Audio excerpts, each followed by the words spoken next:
Je vais vous présenter ce qui est le fruit de 2 ans et demi, 3 ans de recherche dans un département de l'ICP. L'ICP, c'est l'Institut catholique de Paris. Et le département, c'est l'ISTAR, Institut supérieur en théologie des arts. C'est un endroit que j'ai trouvé très passionnant parce que c'est un endroit très ouvert, au point que j'ai pu mener à bien cette recherche-là, malgré certains profs qui semblaient trouver que c'était un sujet problématique, on m'a dit. Autant vous dire que ça m'a engagée à poursuivre. Mais la plupart des professeurs ont quand même été absolument accueillants à cette recherche un petit peu dérangeante pour certains, sûrement.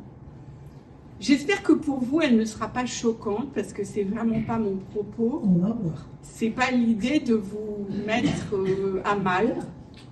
C'est une proposition, au milieu d'autres, évidemment. L'idée, c'est pas de penser que ce que j'affirme là, ce que je vous montre, est la vérité. C'est pas du tout ça. On va essayer de s'ouvrir l'esprit, de prendre conscience d'un certain nombre de choses concernant la question du langage, puisqu'en fait, on va voir beaucoup d'images, mais la question, c'est celle du langage, la façon dont on peut s'adresser à Dieu et la façon dont on parle de Dieu. Et la façon dont les gens du Moyen-Âge, puisqu'on va commencer par là, ont trouvé des images et des textes pour dire Dieu. Ces images et ces textes, ils ont été plutôt oubliés. Pour certains, ils ont été sciemment mis de côté. Mais il n'en reste pas moins vrai qu'ils sont arrivés jusqu'à nous, puisque je suis là ce soir pour vous en parler. Les images, c'est la même chose. Et on va découvrir sans doute que dans nos compréhensions, il y a des choses qui ne sont pas explorées encore assez, et que c'est une espèce de grande bouffée d'air frais. En tout cas, moi, je l'ai vécu comme ça. Ce chemin que j'ai fait, et je vais vous raconter aussi bien ce que j'ai trouvé que le chemin. Parce qu'en fait, c'est ce chemin qui est transformant. Et la caractéristique peut-être de l'Institut supérieur en théologie des arts, c'est qu'on parle beaucoup d'expérience. On est beaucoup, puisqu'on est on est sur des thématiques de l'art, de la création de l'art, que ce soit l'art ancien, mais l'art contemporain, on est sur la question de l'expérience de l'art. C'est-à-dire, qu'est-ce qui se passe quand tout d'un coup, une création, qu'elle soit littéraire, qu'elle soit en théâtre vivant ou qu'elle soit plastique, comme là pour les images, qu'est-ce qui se passe qui me fait faire une rencontre et que cette rencontre me transforme et me permet de dire qu'il y a eu un avant et qu'il y aura un après. Donc on est sur cette façon d'aborder les choses. Donc ce n'est pas des savoirs d'abord, et tous les mémoires que nous avons eu à passer, que ce soit des validations et pour tous les élèves, on part toujours d'une rencontre ou d'une expérience. Et c'est pour ça que là, je voudrais que vous fassiez avec moi l'expérience. Je peux vous donner le résultat. Oui, Dieu peut se dire au féminin, et puis je rentre chez moi. Mais l'idée, c'est pas ça. L'idée, c'est de vous emmener avec moi dans ce qui a été un voyage. Parce qu'en fait, c'est ça qui m'est arrivé. Donc, Dieu peut-il se dire au féminin? Ça, c'est la question qu'on m'a demandé de mettre en problématique. Quand on fait un devoir universitaire, il faut essayer de répondre à une question. Cette question, pour moi, ça a été celle-là. Dieu peut-il se dire au féminin? Le vrai titre de mon mémoire, c'est « Traces du féminin dans l'image de Dieu », puisqu'il va être question d'image, mais pas que d'image plastique, d'image métaphorique, de langage. Et c'est pour ça que j'ai noté ici, qu'on garde en fond de mémoire, que la métaphore, elle dit et elle ne dit pas. C'est-à-dire que quand on dit Dieu est Père, par exemple, qui va être la grande métaphore problématique, évidemment, quand on l'utilise d'un point de vue métaphorique, le fait de la métaphore, et ça c'est Ricoeur et d'autres qui le disent, il faut toujours entendre le « et pas ». C'est comme et pas comme. Donc si Dieu est Père, il n'est pas Père. Si Dieu est mère ou femme, il n'est pas mère ou femme. C'est-à-dire que c'est des façons de dire parce qu'on est devant l'indicible. Et je vous ai mis ici une citation de Marguerat, parce que je pense qu'elle est tout à fait adaptée. Le langage est pauvre, on n'a pas d'autre moyen que pour dire l'indicible, d'utiliser un langage humain, un langage métaphorique. Et ces métaphores, elles sont puisées dans notre univers quotidien. Et là, l'univers, ça va être un univers un peu féminin, voire très féminin. Pour établir ce travail, j'avais déjà commencé à réfléchir, à collecter des lieux possibles de trouvailles. Et je suis tombée sur une citation de Buffon. Vous me direz, Buffon n'est pas théologien. Oui, non, Buffon n'est pas théologien. Buffon a écrit l'histoire naturelle.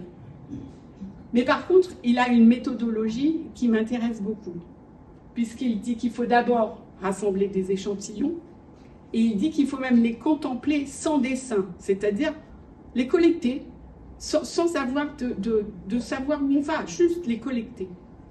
Et puis ensuite, le fait d'être en compagnonnage avec ces curiosités, c'est pour ça que la première image, c'était un cabinet de curiosités. C'est-à-dire, on va chercher des objets, on ne sait pas très bien où on va. Et au début, je ne savais pas où j'arriverais.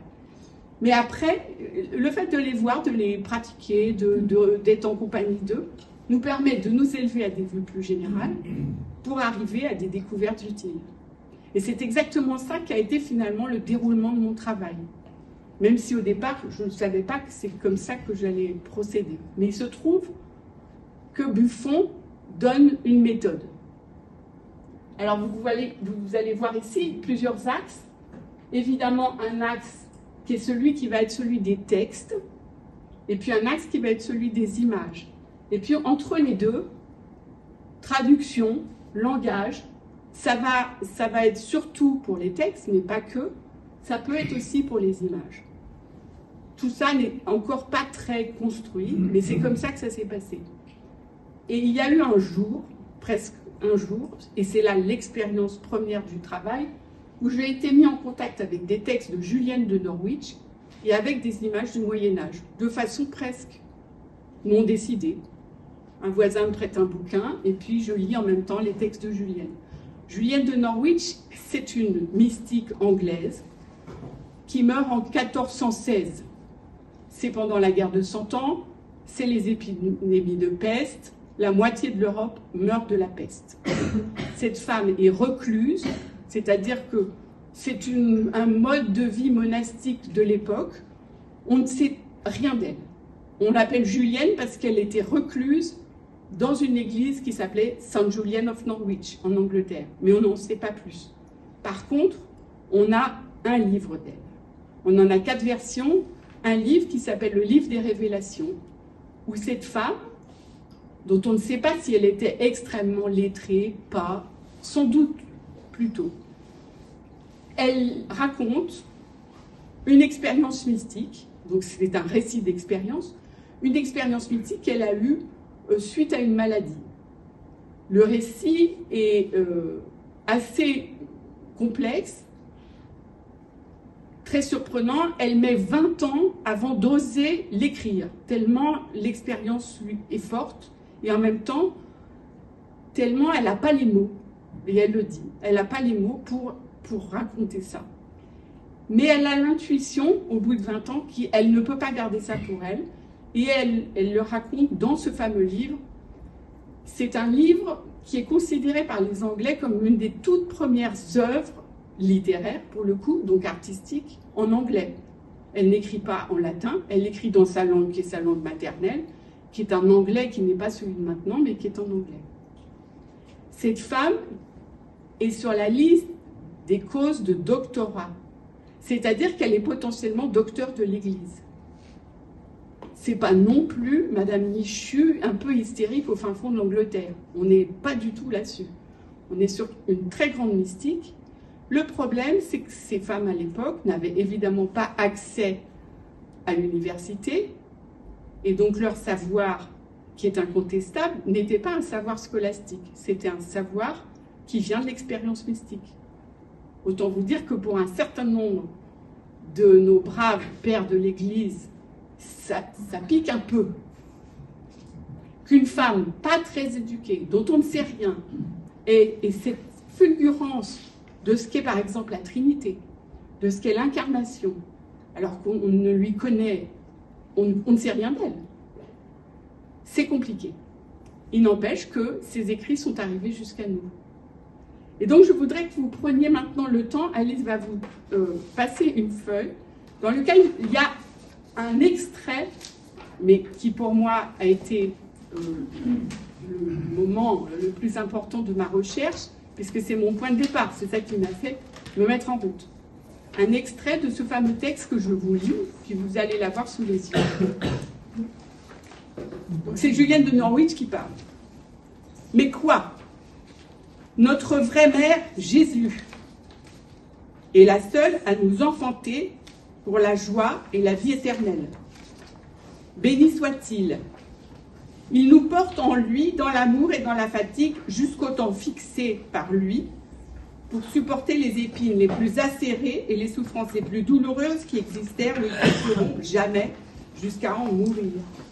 Ayant agi ainsi et nous ayant ravis en la béatitude, son merveilleux amour ne s'est pas encore satisfait. Dans l'excès de sa tendresse, il l'a révélé par ses paroles. Si je pouvais souffrir davantage, je souffrirais plus. Il ne lui est plus possible de mourir, mais il n'a pas voulu cesser d'œuvrer. Alors il nous nourrit. Le précieux amour de sa maternité a fait de lui notre débiteur. La mère fait sucer son lait à son enfant.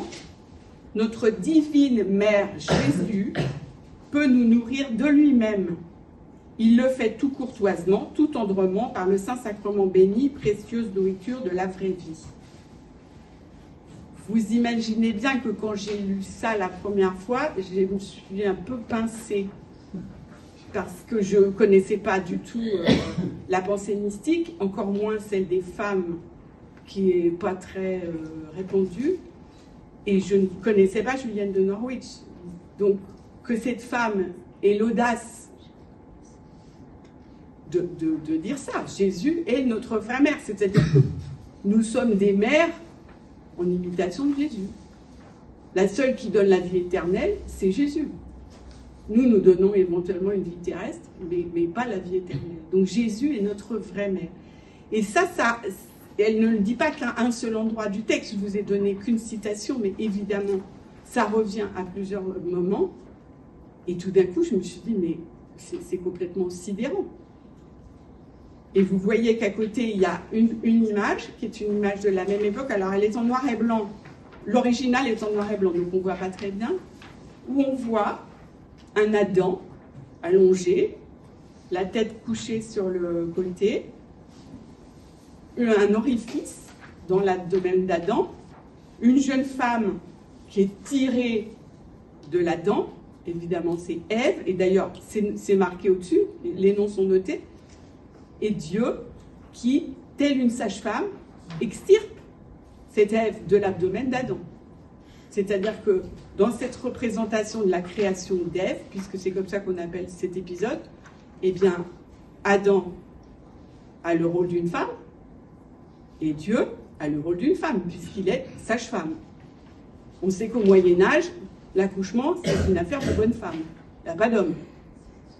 Donc on est tout d'un coup sur un texte et une image qui sont en écho. D'un côté, c'est Jésus, mais là, vous allez voir que Jésus va aussi accoucher. Je ménage le suspense, mais pour l'instant, c'est Adam. Adam accouche d'une femme, avec Dieu, qui fait la sage-femme, qui vient au secours de sa créature. Ça, c'est mon point de départ. C'est-à-dire que c'est à partir de... ça fait événement pour moi. Tout d'un coup, j'ai les deux en même temps et je me dis, là, il faut aller chercher quelque chose. Je découvre ensuite ce texte, qui est un texte d'un dénommé André Cabassu, et qui me dit, il y a une dévotion peu connue, dévotion médiévale, à Jésus notre mère. Ça commence à faire beaucoup. Et où, dans ce texte, dont je vous reparlerai à plusieurs moments, il explique que très naturellement, à cette époque-là, oh oui, Jésus est notre mère, ça ne choque personne. On le chante dans les monastères, dans les églises, il y a des livres de recueil de prières où on prie Jésus notre mère. Tout va bien. Et il cite un certain nombre d'auteurs pour qui c'est un langage qui semble naturel. Donc non seulement Julienne n'est pas une personne extraordinaire, elle s'inscrit dans un courant qui pour l'instant n'est pas encore exploré. À partir de là, je me dis, bon, je cherche tout azimut. Donc on va partir dans tous les sens. Je vais voir les autres textes mystiques. Et là, je vais découvrir qu'il y a des femmes, mais il y a aussi des hommes. Et en particulier, Saint Bernard. Vous verrez par la suite que Saint Bernard a des propos complètement sidérants sur les mamelles du Christ, sur le lait du Christ, sur son rôle d'abbé, où il exhorte les abbés de toutes les abbayes cisterciennes en disant « Laissez-vous téter, offrez votre sein ». Après, je me dis, bon, quand même, je vais aller voir du côté des femmes, parce que, effectivement, les théologiennes féministes reprennent tous ces thèmes-là.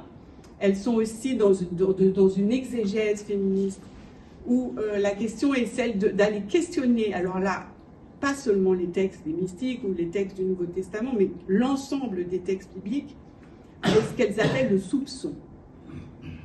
Et le soupçon, c'est de se dire, attention, tous ces textes ont été écrits, ont été traduits par des hommes. Est-ce qu'il n'y a pas dans les traductions des choses qui ont été un peu tirées? Et elles font tout un travail qui permet de lister tous les endroits où c'est pas très clair. Donc on verra ça éventuellement. Et puis, je découvre des images, les Bibles moralisées. Les Bibles moralisées, ce sont des Bibles du XIIe, XIIIe siècle, qui sont des Bibles qui sont adressées à des familles régnantes. C'est des grosses Bibles. C'est des Bibles qui font cette taille-là, tout enluminées, avec plusieurs centaines de médaillons. On les appelle moralisées parce qu'il y a toujours un médaillon en face d'un autre médaillon. Et ça va être une des grandes caractéristiques du Moyen-Âge. C'est ce qu'on appelle la typologie. L'Ancien Testament, le Nouveau Testament. L'Ancien Testament qui annonce le Nouveau Testament qui vient justifier l'Ancien Testament. Donc ils n'auront de cesse que de mettre en regard des épisodes de l'Ancien Testament et des épisodes du Nouveau Testament. On verra que les Bibles moralisées, les médaillons sont toujours par deux, un de l'Ancien et un du Nouveau. Et puis, après les Bibles moralisées, il va y avoir aussi des psautiers et il va y avoir les Bibles des pauvres. Les Bibles des pauvres, c'est des petits formats, parce que c'est des Bibles qui sont faites pour voyager. C'est des Bibles que les franciscains mettaient dans leur besace pour inonder l'Europe et partir évangéliser. Donc là, c'est des petits formats. C'est des Bibles pour petit budget, on dirait. C'est la Bible de poche. Là aussi, c'est des Bibles typologiques. C'est-à-dire qu'il y aura toujours des événements de l'Ancien, des événements du Nouveau qui vont venir se répondre. Donc voilà, la question c'est celle de la typologie, et vraiment la typologie, c'est la façon dont fonctionne l'exégèse médiévale. Et puis après, je vais découvrir dans le Cantique des Cantiques qu'il y a des choses surprenantes au niveau de la traduction. Par exemple, le premier verset du premier chapitre du Cantique des Cantiques, quand il s'agit de la Vulgate, on parle justement des mamelles de l'époux. Je pense que dans aucune de vos Bibles maintenant, vous verrez ça. Ça n'a pas été retenu. Et pourtant, cette façon de dire a alimenté la réflexion d'énormément de grands mystiques. Saint Bernard en est un, Saint François de Sales, et puis on va en découvrir d'autres. Mais donc, comme quoi, la traduction induit la pensée aussi. Et suivant la traduction, et ça vous en avez fait l'expérience, suivant la traduction que vous avez, vous n'entendez pas la même chose, et votre pensée ne s'élabore pas de la même façon. Je découvre un Rembrandt, et surtout un commentaire de Rembrandt, on ira voir de près, c'est Paul Baudiquet qui en fait un commentaire absolument somptueux, ou Dieu est mère, pour lui Dieu est mère. Et c'est l'image qu'il lui dit, et il dit, cette image m'a appris plus que toutes mes années de théologie. Comme quoi, l'image peut être théologienne? C'est une des questions à laquelle je devais répondre. Donc après, il y a la Genèse, il y a le livre des Nombres, il y a Isaïe, et on ira voir Isaïe en particulier. Et dans ces textes-là, la plupart des exégètes nous expliquent que Dieu est mère d'Israël, où Dieu est le Dieu des pères. Mais la notion de Dieu Père est quasiment inexistante dans l'Ancien Testament. Et Ricoeur dit qu'il y a même une forme de réticence.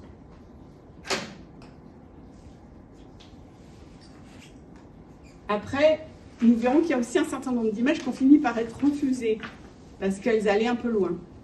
Refusées par les protestants, mais aussi refusées par les catholiques. La hiérarchie ou le peuple?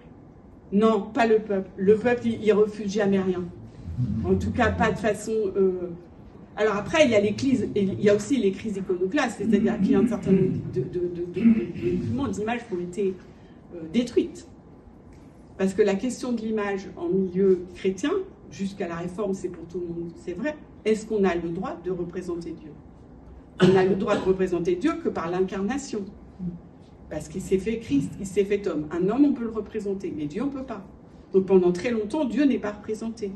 Il y a une main, il y a un œil, mais il n'y a pas Dieu. Le Dieu barbu vieux, il faut du temps pour arriver jusque-là.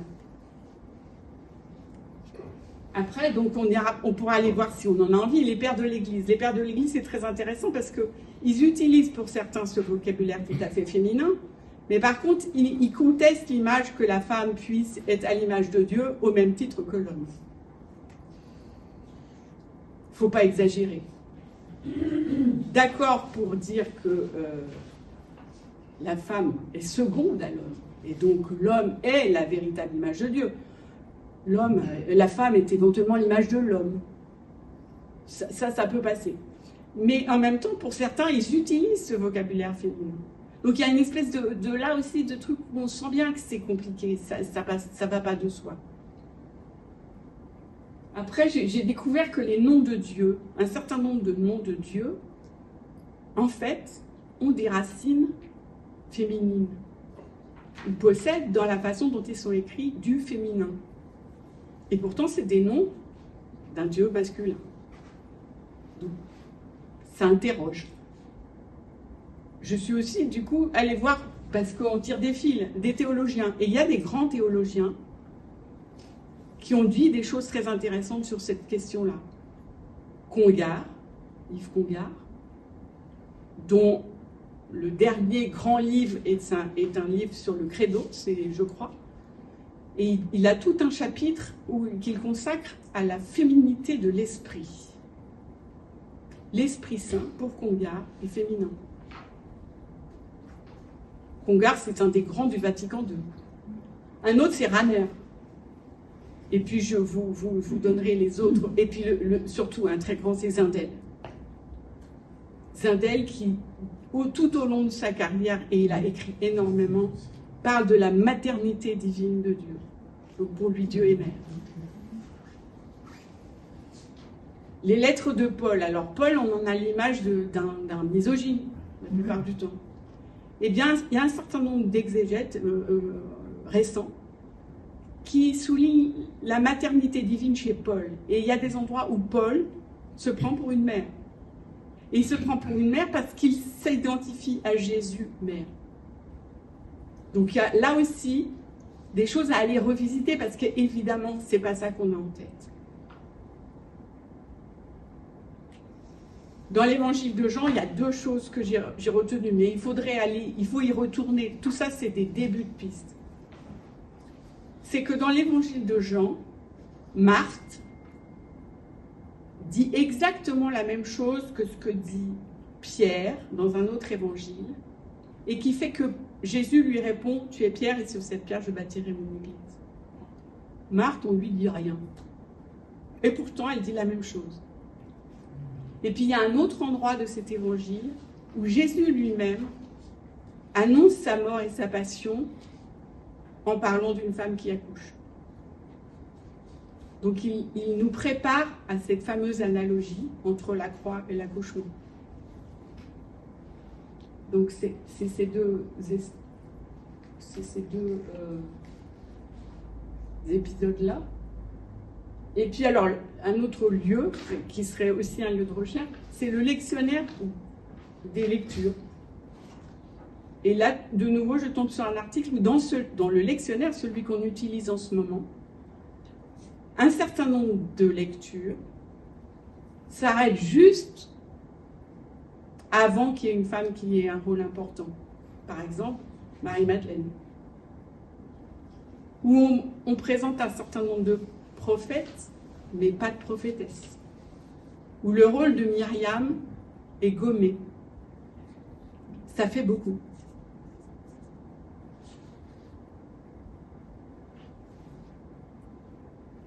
Ça, c'est ma dernière trouvaille, le Christ au sein. C'est un vitrail dont je vais vous parler et qui reprend justement le Cantique des Cantiques. Les mamelles de l'époux sont meilleures que le vin.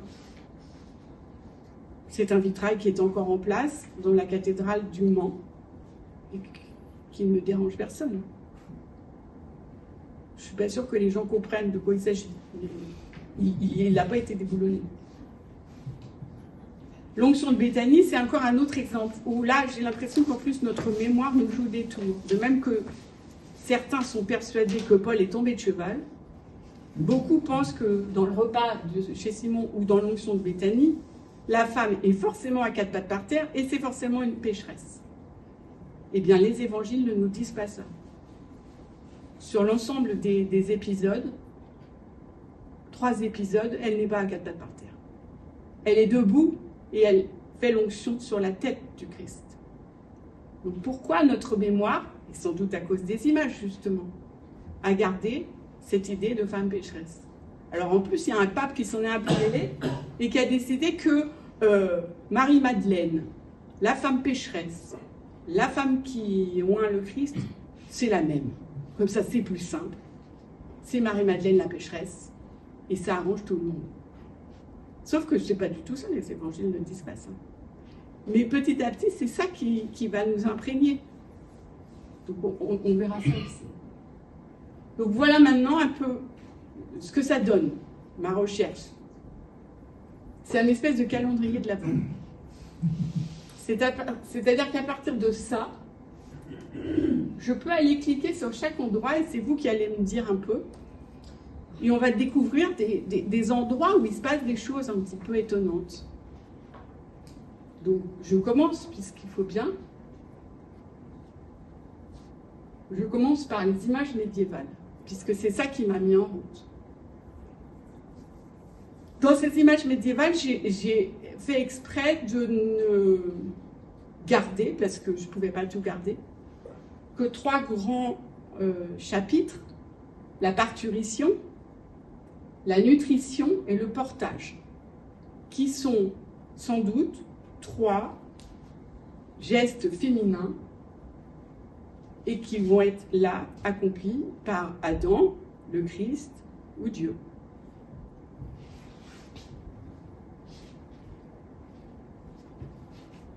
Alors, il faut vous dire qu'en plus, pour travailler à l'université, je ne peux pas me baser sur une seule image. Il faut que j'ai une série d'images pour qu'elles soient signifiantes. Donc, il fallait que je trouve des images qui soient en assez grand nombre pour qu'on puisse en tirer quelque chose.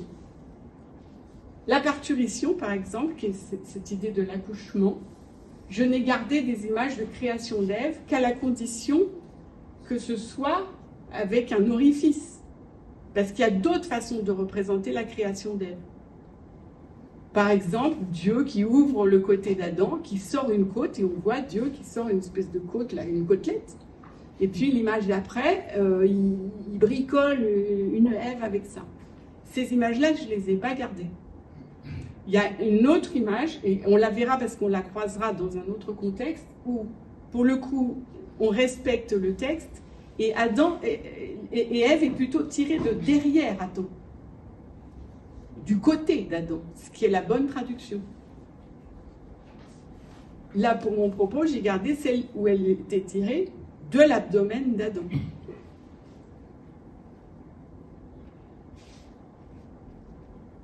Donc, Alors, je vais revenir plutôt en arrière d'abord. Donc là, vous avez une création d'Ève, la première, qui est celle qui correspond à la parturition. Pour ce qui est de la nutrition, alors c'est moins visible parce qu'en plus l'image est petite et pas de très bonne qualité. L'image qui va être en analogie à ça, c'est ce qu'on appelle le pélican mystique. Et vous voyez d'ailleurs qu'au-dessus de la croix, il y a un pélican qui est dessiné. Et c'est toujours des images qui ont à voir avec ce qu'on appelle l'épisode du coup de lance. Donc au moment où on fait une plaie dans l'abdomen du Christ. Et l'idée étant que le pélican mystique, c'est ce pélican qui s'ouvre le ventre pour donner à manger son sang à ses petits, que par erreur il a tué et qu'il ressuscite de cette façon-là. Donc c'est l'image d'un animal, pour le coup, qui nourrit ses petits de sa propre chair. Et cette image est très souvent associée à l'image du Christ en croix. C'est tellement vrai que je ne sais plus quel pape a offert à tous ses évêques, ou cardinaux peut-être, une bague sur laquelle il y a un pélican mystique. C'est-à-dire que cette image de l'animal qui donne de lui-même, de son propre corps, pour nourrir son petit, est une image qui circule dans l'Église. Évidemment, ça ne peut pas ne pas faire écho à l'accouchement, à la blessure de l'accouchement, à la mère qui donne le sang à l'enfant, à tout cet univers-là. Le troisième, c'est ce que j'ai appelé le portage, et cette image-là, elle est baptisée chez les spécialistes de l'image, le sang d'Abraham. Parce que l'origine de cette nouvelle iconographie, c'est l'histoire de ce pauvre qui va monter au ciel rejoindre Abraham, pendant que le riche va aller en enfer parce qu'il n'a pas accepté de le recevoir.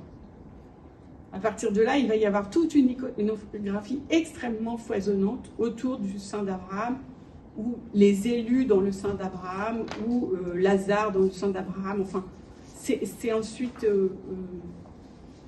voilà, diversement interprété, mais c'est toujours cette image. Après, ça va être aussi Dieu qui va être celui qui récupère à l'intérieur de lui, ou d'un vêtement, l'idée du vêtement qui est quasiment la peau de la personne. Le vêtement, le tissu, au Moyen-Âge, a une signification beaucoup plus forte que pour nous. Donc, vous avez, voilà, donc alors là, ils ont l'air de bien s'amuser, d'ailleurs, tous. Et ils sont sans doute dans quelque chose qui est une préfiguration, pour les gens de cette époque-là, de ce que serait le paradis. Retourner vers Dieu, être dans le sein de Dieu.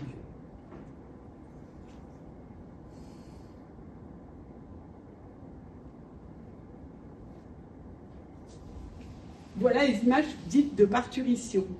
Alors, vous avez la plupart des images qui sont des images de création d'Ève, comme vous pouvez le voir, mais vous avez celle qui est en haut à gauche, et dont je vous ai dit qu'elle c'était des médaillons toujours en doublon, où vous avez dans ces Bibles-là une création d'Ève, que je n'ai pas représentée là, mais vous la verrez plus tard, où Ève, pour le coup, arrive du dos. Mais par contre, vous avez un Christ qui accouche. Il accouche de l'Église, en fait. Cette image-là, c'est ce qu'on appelle la naissance de l'Église. Mais la naissance de l'Église, c'est quand même un petit personnage qui sort du flanc du Christ. Avec Dieu, qui est souvent, alors, et ça on ne sait pas très bien pourquoi, mais Dieu est souvent le jumeau de Jésus, dans ces images-là. Bossluc nous dit que c'est parce que c'est une façon de montrer que le Fils est consubstantiel au Père. C'est difficile, cette notion-là à représenter, mais peut-être qu'au Moyen-Âge, c'est comme ça que ça fonctionne. Et donc, vous avez l'Église qui sort du flanc du Christ. Donc, les images de nutrition, ben, c'est ce que je vous ai expliqué.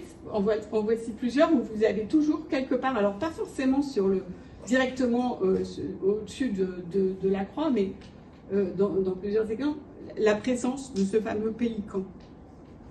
Et vous avez des citations qui vous disent que le pélican mystique, c'est une allégorie du Christ. C'est lui, notre vraie mère, qui nous donne la nourriture, c'est ce que nous dit Julienne. C'est lui, il n'a pas seulement souhaité nous donner la vie, mais il nous nourrit. Et il nous nourrit de sa propre chair.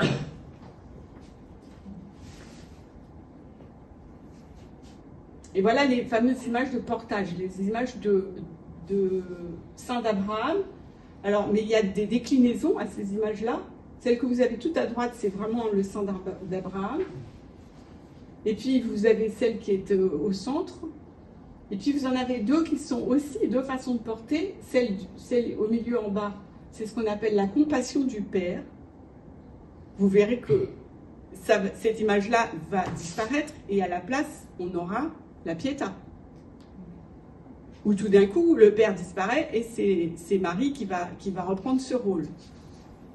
Et puis, vous avez cette image sur la gauche où vous avez une Vierge à l'enfant et un Dieu, une Trinité en fait, puisqu'il y a Dieu, il y a une colombe et il tient entre ses genoux le Christ mort sur la croix.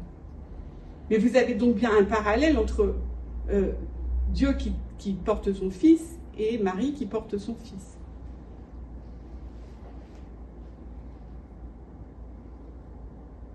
Et puis vous avez des combinaisons.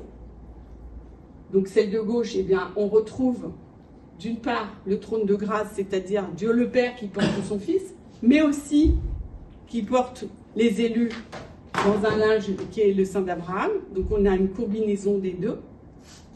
Et puis à droite, vous avez une Vierge ouvrante. Donc c'est une espèce de jeu où on ouvre une première... Voilà, on ouvre une Vierge et à l'intérieur de la Vierge, vous avez Dieu le Père et qui tient le Christ sur ses genoux. Et sur les côtés, vous avez ce qu'on appellera plus tard la Vierge au manteau, c'est-à-dire l'équivalent féminin de ce qu'est le sein d'Abraham. C'est cette Vierge avec des manteaux très très larges et on voit des tas de petits personnages qui se mettent sous le manteau. Les Vierges ouvrantes, elles ont été interdites. D'abord par les réformés, parce qu'ils trouvaient qu'on donnait un rôle à la Vierge qui était vraiment déplacé, mais y compris par le Concile de Trente qui a estimé que, oui, c'était un peu trop. Et que du coup, la Vierge, on ne savait plus trop si c'était pas elle la plus importante. Donc, c'est bien, on en a gardé quelques-unes, mais beaucoup ont été détruites à cause de ça, au moment du Concile et de la Réforme, parce que tout d'un coup, il y a une espèce de dérive qui fait que d'un Dieu et d'un Christ, on en arrive à donner des tas de choses à une Vierge qui ce n'est pas dans les textes, ce n'est pas dans le... Donc ça fait partie de ces glissements. On va voir qu'il y a un certain nombre comme ça d'images qui ont été abandonnées, en général au profit de Marie.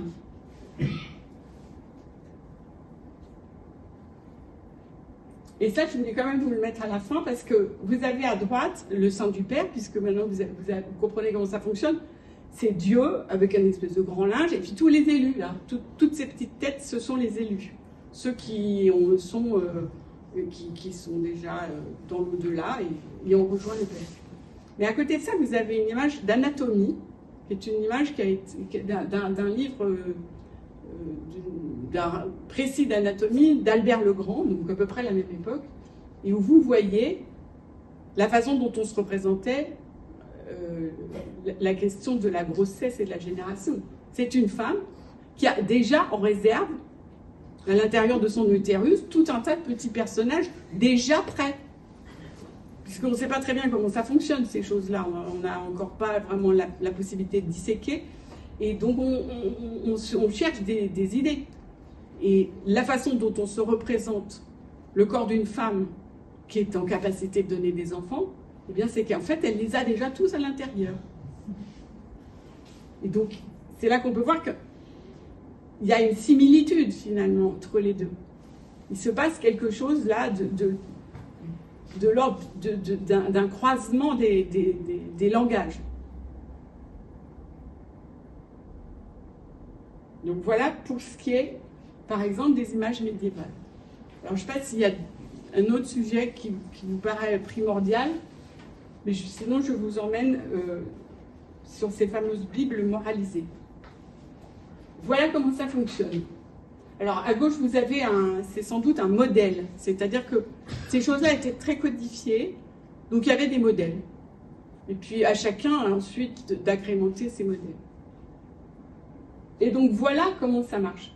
Là, vous avez de nouveau un Christ qui accouche de l'Église. Ça, c'est le Christ sur la croix donne naissance à l'Église. C'est un discours que tout le monde peut entendre, que les pères de l'Église ont tenu. C'est la représentation qui est plus surprenante. C'est que on dit que du côté du Christ, l'eau et le sang sont les signes des sacrements. Mais comme j'ai la tête un peu dure, mais avant d'être des signes de sacrement, l'eau et le sang, c'est les symptômes de l'accouchement. Et là, vous avez donc effectivement, c'est toujours les mêmes deux en typologie, puisque l'idée, c'est... Il y a aussi la question de la mémoire dans ça. C'est-à-dire qu'il faut faire des images de façon à ce qu'on se souvienne de quel épisode de l'Ancien Testament va avec quel épisode de Nouveau Testament. Ça permet aussi, du coup, de pouvoir faire des prédications. Et donc, vous avez toujours ces deux images ensemble. Quel que soit le type de Bible qu'on ait gardé, c'est toujours ces images-là. Donc, c'est toujours la création d'Ève, de nouveau. Et en dessous, la naissance de l'Église. Donc, on est de nouveau sur quelque chose où on arrête de naissance. Vous voyez que Dieu est le même, qui ressemble furieusement au Christ, et que dans l'image du bas, eh bien, il y a un petit personnage qui est expulsé du corps du Christ, recueilli par Dieu comme une sage-femme. Et d'ailleurs, les commentateurs disent que Dieu est sage-femme.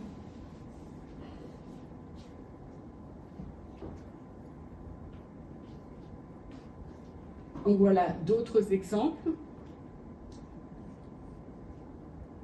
Et là, de nouveau, ça c'est une image qui est une image d'anatomie. On savait faire des césariennes. Alors en général, la dame n'y résistait pas. Mais on sait faire une césarienne. Et la césarienne, elle a à voir, évidemment, avec le Christ en croix. Voilà pour les Bibles moralisées.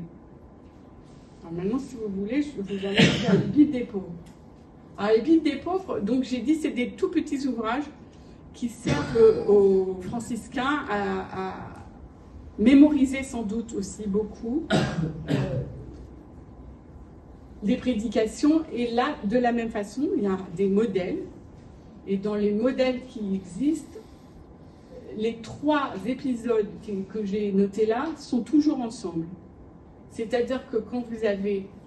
Alors, il y a toujours un épisode de la vie du Christ et 2 épisodes de l'Ancien Testament. Et puis autour, il y a des phylactères et puis il y a des petits commentaires et tout, qui sont un peu toujours les mêmes. Mais c'est toujours l'épisode du coup de lance qui est associé à l'épisode de Moïse qui frappe le rocher et à l'épisode de la création d'Ève. C'est toujours ces 3 épisodes qui fonctionnent ensemble.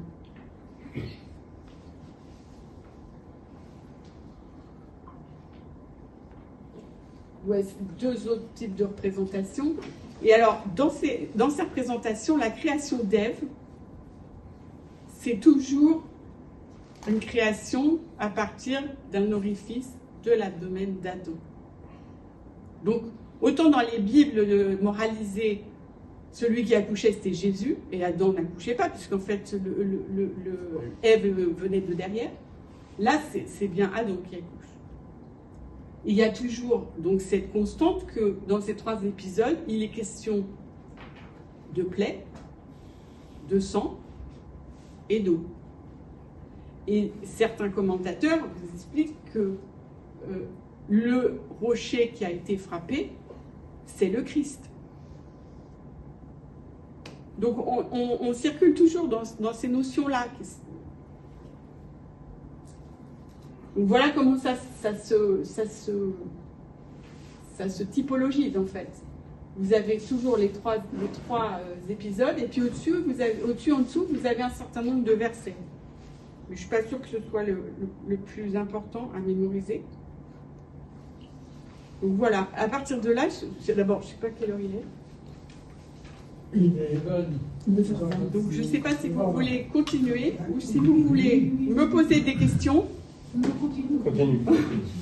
Les images refusées. Les images refusées.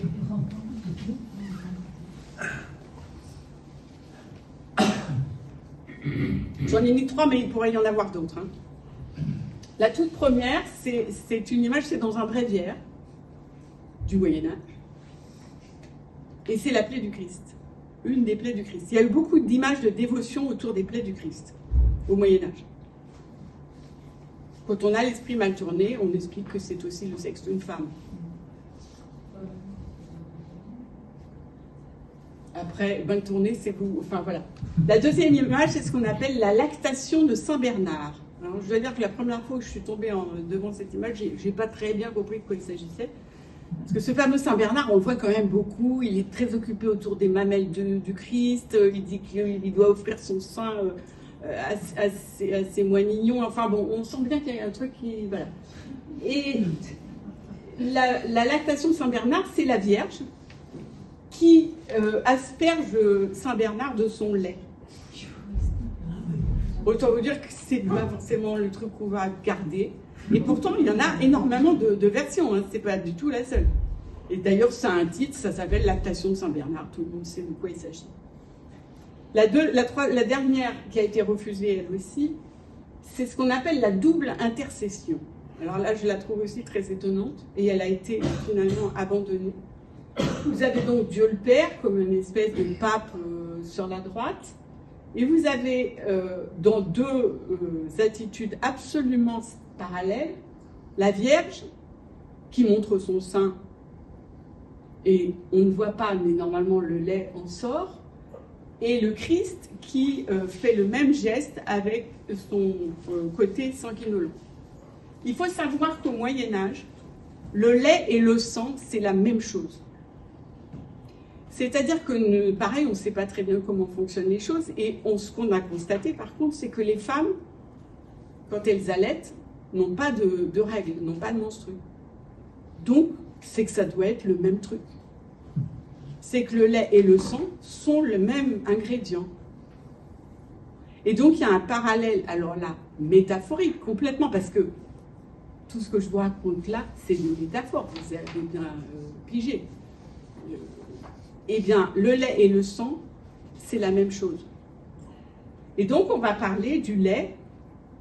Alors, je pense que c'est celle qui vient après.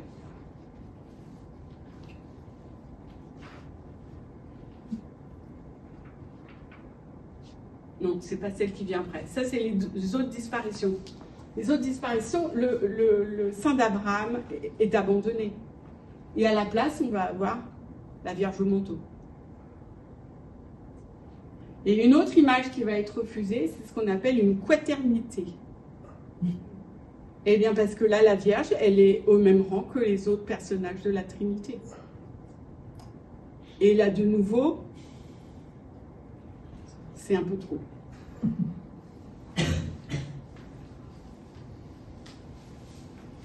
Excuse-moi, mais pourquoi ce sein-là d'Abraham a été refusé alors qu'on voit sur... Il n'a pas été refusé au sens interdit, mais il a été abandonné. Et abandonné pour, petit à petit, que ce soit la Vierge au manteau qui prenne le relais. C'est-à-dire qu'il y a des endroits où ça a été refusé officiellement, et il y a des endroits où tu sens bien qu'il y a du glissement, et que certaines images sont abandonnées. Et Jérôme Bachet montre bien que quand même, c'est toujours un peu dans le même sens. C'est-à-dire que c'est des rôles, sans doute féminins, mais pas que, dévolus à Dieu le Père ou au Christ, qui vont être repris par Marie. Et Marie, du coup, va devenir une déesse. Et chez les protestants, ça passe pas. Donc il y a vraiment là une césure dans la façon de... Et ça, c'est la réforme. La réforme, elle a été aussi pour... Alors la réforme, elle a été pour dire qu'ils ne voulaient pas d'image. Les protestants ne veulent pas d'image. Luther n'est pas contre. Luther, il dit, moi, les images, si on ne les idolâtre pas, si elles sont pédagogiques, ok. Mais les autres de la Réforme, Zwingli et d'autres, disent non, mais c'est zéro image. Parce que les images, c'est la porte ouverte à l'idolâtrie. Donc plus d'images. En protestantisme, il n'y a pas d'image. Par contre, un de mes profs a réussi à montrer qu'il n'y a pas d'image plastique, mais par contre, ils sont capables d'avoir un langage extrêmement métaphorique. C'est aussi une façon de faire des images, ou de susciter des images dans celui qui écoute. Mais il n'y a pas d'image peinte, en fait. Et c'est ça le grand... là, il y a vraiment une césure sur laquelle ils ne sont jamais revenus. Et à l'inverse, les orthodoxes ont un rapport à l'image complètement différent. Ou au contraire, l'image est un espèce de vecteur qui permet d'adorer. Et donc on adore, on vénère les images pour adorer ce qu'elles représentent. Est-ce que tu as eu l'occasion de discuter avec Joëlle Nicolas? Non. C'est une Montpelliéraine, à ce que je crois, qui est protestante. Ouais. Elle fait partie de l'Épuma, mais elle peint des icônes. Oui. Du coup, voilà, qui a une... Un de mes professeurs sur la question de l'image, c'était un protestant. Donc ça reste interpellant, la question de l'image, même en protestantisme. Parce qu'il y a quand même l'incarnation. C'est à partir de l'incarnation qu'on a pu se dire, mais si Jésus est vraiment homme, alors on peut en faire le portrait. Et s'il est né d'une vraie femme, alors on peut peindre Marie. Et au début, il n'y avait que ça. C'était vraiment les deux seuls modèles, enfin, thèmes qu'on osait aborder. Et puis après, petit à petit, ça s'est un peu dispersé, et puis ça s'est agrandi et tout. Et au départ, vraiment, la question de l'interdit de l'image qui est dans le Deutéronome, tu ne feras pas d'idole, tu ne feras pas d'image, elle a été prise très très au sérieux. C'est-à-dire que, et en judaïsme, elle y est toujours, et en protestantisme, elle y est toujours. Mais individuellement, il n'empêche qu'on est abreuvé d'images et qu'une réflexion sur l'image reste nécessaire. Je vous dis, un de mes professeurs, Jérôme Cotin, c'est un pasteur protestant qui enseigne à Strasbourg, qui a enseigné à Montpellier, à l'IPT, et dont le fond de sa recherche, c'est la question de l'image. Donc, ils ne s'interdisent pas de réfléchir sur l'image. Mais par contre, ils n'ont pas de liturgie avec des images, ils n'ont pas de Bible décorée, ils n'ont pas d'images de dévotion, évidemment, encore moins. Ce rapport à l'image, il est devenu une spécificité catholique et orthodoxe, en sachant que les orthodoxes, ils n'ont pas du tout non plus le même rapport que nous à l'image. Et ils peignent des icônes, ils les écrivent, ils prient pour le faire. Et l'icône est un modèle où il n'y a pas la question de l'artiste. Une icône, elle est rarement signée. Et en plus de ça, elle obéit à des codes extrêmement stricts. Donc, la fantaisie de l'artiste n'existe pas en icône. C'est pas du tout... Donc, c'est les catholiques qui, eux, au contraire, avec le Concile de Trente, ont été obligés de réfléchir aux images parce que la Réforme venait leur dire c'est terminé. Et du coup, ils se sont dit, bah, nous, on fait comment? On fait quoi?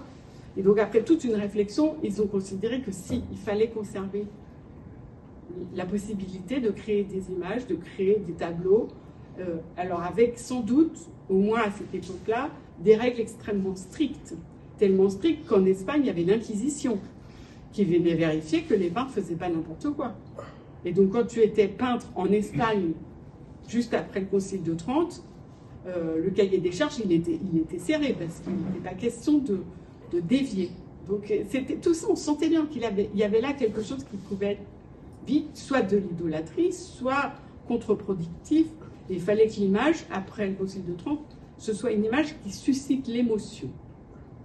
Il fallait une image pieuse, en fait. C'est une image qui te fait aller vers l'émotion mystique, puisque c'était la grande question de l'époque. Donc voilà. Je ne sais pas vers où vous voulez aller. Le Rembrandt. Ah, le Rembrandt. Le Rembrandt. Alors, le Rembrandt, vous le connaissez, ce tableau? On avait une conférence de Baudiquet chez nous. Voilà. Alors, Baudiquet, c'est un prêtre qui est mort maintenant, mais qui est du XXe siècle.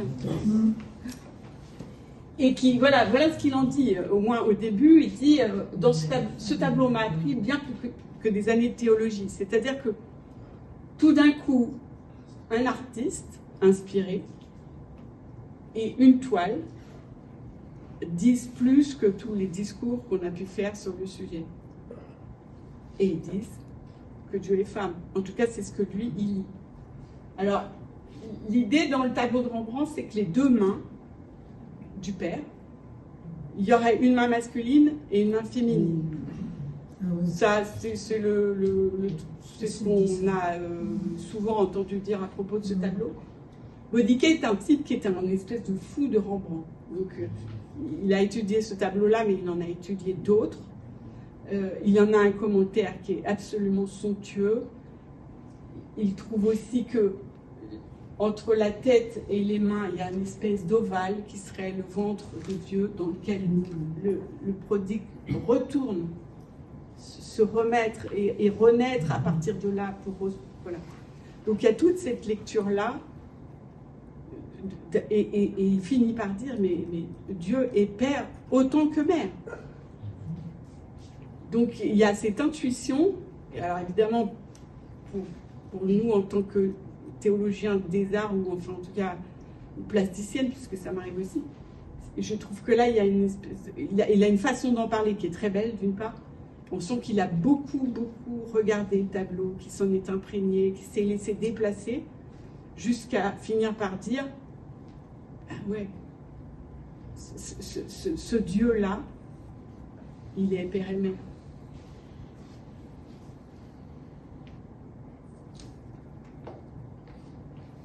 Et par exemple, il dit, l'agenouillement le fait se précipiter à l'intérieur du Père, une manière d'immersion radicale et sans retour, et du même mouvement, il a l'air d'en émerger comme un nouveau-né. Ce fils est en train de naître et de renaître. Tout le commentaire de Bodiquet est dans cette tonalité-là. Donc, à soi tout seul, ça mérite une étude. Et donc, ça fait partie de ces fameux théologiens du XXe siècle qui m'ont aidé à comprendre que, en fait, ces intuitions de Juliane de Norwich, cette façon qu'elle a de parler, elle existe encore maintenant. Pas chez tout le monde, mais il y a encore, et y compris chez des hommes, et c'est des clercs, tous ceux que j'ai choisis. J'aurais pu prendre des femmes théologiennes, parce que ça, il y en a tout plein, et elles vont toutes dans le même sens.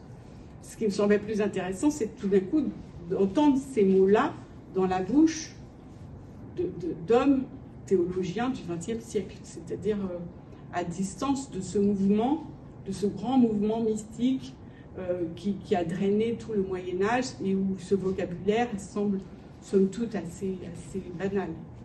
Là, on est né au XXe siècle, on est dans une autre forme de réflexion, et malgré tout, lui, Zindel, Congar, Rahner, c'est pas non plus des inconnus, quoi, ont des moments où ils disent ça. Alors, ça n'est jamais, à part Bodiquet, les autres, ça n'est jamais le sujet de leur recherche.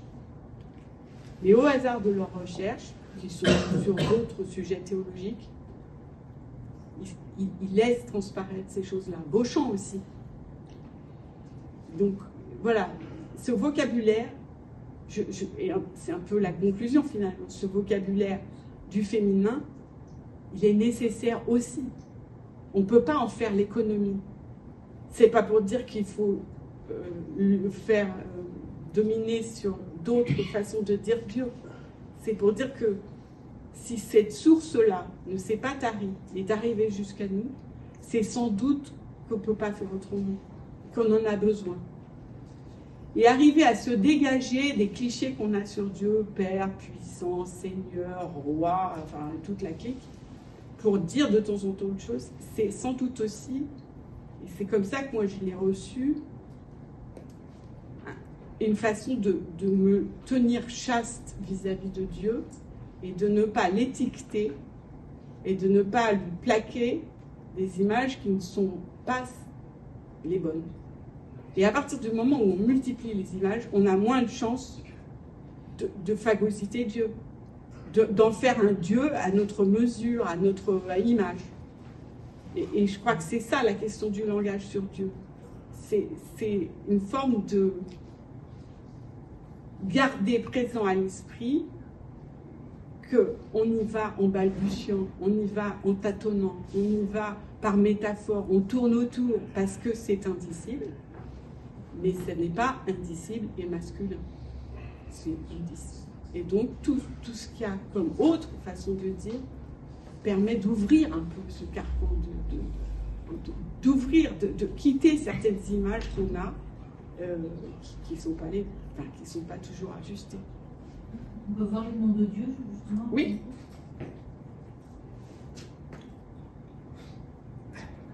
Alors, ça c'est un truc qui m'est arrivé, je ne sais pas pourquoi. El Shaddai, d'abord, pour commencer, c'est sans doute le premier nom qui apparaît dans la Bible, avant le tétragramme. Et d'après Delphine Orvillers, qui est rabbin, donc qui parle l'hébreu mieux qu'aucun de nous, Shaddai, qui est toujours traduit dans nos Bibles par Dieu Tout-Puissant. Elle, c'est Dieu, Shaddai, Tout-Puissant. Eh bien, elle dit que Shaddai, ça vient de Shad, et Shad, c'est le sein, la poitrine d'une femme. Ben, c'est pas tout à fait pareil que Dieu Tout-Puissant.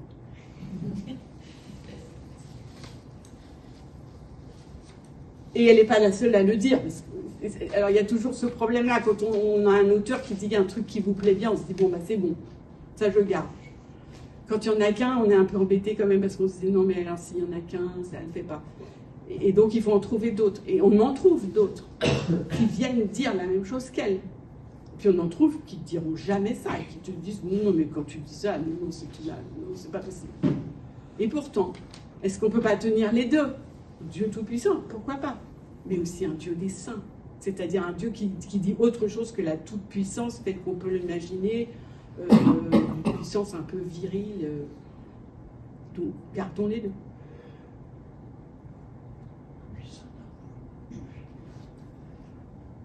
Après, les autres... Ça veut dire palimpseste. Palimpseste, alors... C'est écrit en dessous. Oui, un palimpseste, c'est un parchemin sur lequel on a écrit quelque chose, et puis on l'a effacé pour écrire autre chose par-dessus. Mais il se trouve que le support lui-même garde la trace de ce qui a été écrit avant, en dessous, de façon moins visible. Et c'est une façon d'illustrer le fait que dans ces noms-là, eh bien, il y a peut-être en dessous quelque chose de plus féminin. Kurios, par exemple, qui veut dire Seigneur, et qui a remplacé Yahvé à un moment, eh bien, ça viendrait, d'après un grand philologue, ça viendrait de être enceinte. En hébreu alors ou... Non, en grec. Là, c'est en grec. Elohim, ça veut dire déjà Elohim, c'est le nom qu'on donne à Dieu. D'abord, c'est un nom qui est pluriel. Elle, ça veut dire Dieu. Et donc, c'est un nom qui dirait... en hébreu, Elohim est pluriel, mais visage est pluriel aussi. Donc, c'est les visages d'un Dieu qui ne se dit pas d'une seule façon, d'une seule vue. Et alors, c'est plus compliqué parce que c'est un travail au niveau de la Kabbale, c'est-à-dire de la valeur numérique des lettres. Mais qui vient aussi pour dire que ce serait le pluriel du mot Elohim se comprend par le fait que, comme il vient de le montrer, donc il faudrait que je vous lise tout, Dieu contient la mer et l'homme. C'est compliqué à comprendre parce que c'est vraiment, on additionne des lettres et tout, et on arrive à... Ça, c'est Marc-Alain Waknin qui raconte ça. Et donc, ben là aussi, il y a quelque chose d'une trace, de quelque chose de féminin. Et c'est lui qui le dit, c'est pas moi, même si moi ça m'arrange bien, mais c'est lui qui le dit. Donc, ça commence à faire beaucoup. Et le tétragramme, le H, le fameux et la lettre de l'ouverture, c'est la lettre qui va permettre à Sarai de devenir Sarah et de devenir mère. C'est la lettre qui va permettre à Abraham de devenir Abraham et de s'ouvrir à l'altérité de sa femme qui va devenir mère. Donc là aussi, Il y a quelque chose de l'ordre du féminin, puisque c'est une lettre du féminin, dans le nom même du tétragramme. Ça fait beaucoup, en fait. Et j'ai pas plus d'explications que ça, il faudrait aller chercher plus loin. Mais là aussi, il y a quelque chose de l'ordre de quelque chose qui reste présent, même si on ne s'en rend pas compte. Même si c'est un peu oublié, passé sous silence. Mais là aussi, c'est plus complexe que simplement un nom propre. Et les mots, on sait qu'en hébreu, les mots, ils ont un compte arithmétique, mais ils ont aussi, suivant la façon dont ils sont vocalisés, ils peuvent dire des choses différentes. Et c'est toute cette richesse qu'on perd, parce qu'on les perd par la traduction, et puis à chaque traduction, on en perd un petit bout. C'est ça aussi. Dans les traductions, par exemple, Roua, qui veut dire le souffle, mais tu saurais m'expliquer ça aussi bien que nous, toi qui parles un peu hébreu, voire très. Roua, qui est le souffle en hébreu, devient pneuma en grec, qui est toujours plus ou moins, et qui est féminin, devient pneuma, et finit par spiritus, qui est masculin, en latin. Et chez les Syriaques, il y a des odes à l'Esprit Saint féminin, puisque Congar le reprend lui aussi, et jusqu'au 5e siècle. Ils entendent jusqu'au 5e siècle que l'Esprit Saint est féminin. Ça ne peut pas ne pas imprégner notre façon de réfléchir. C'est ça aussi l'idée. C'est que ça change notre façon de penser parce qu'on pense dans une langue. Et que quand la langue nous donne un mot féminin, ben, c'est pas la même chose que quand on nous la donne au masculin.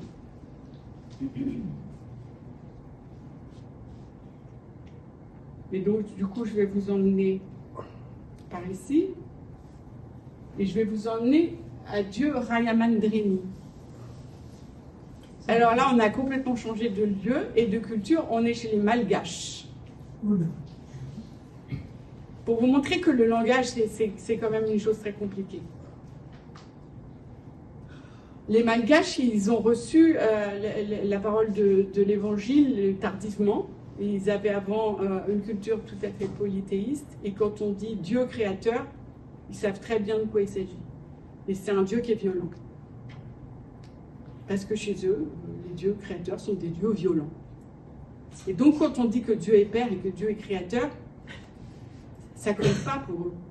Et ceux qui sont venus pour leur apporter cette nouvelle-là ont bien compris qu'il y avait une espèce de torsion et qu'un Dieu Père créateur violent, ça ne le fait pas.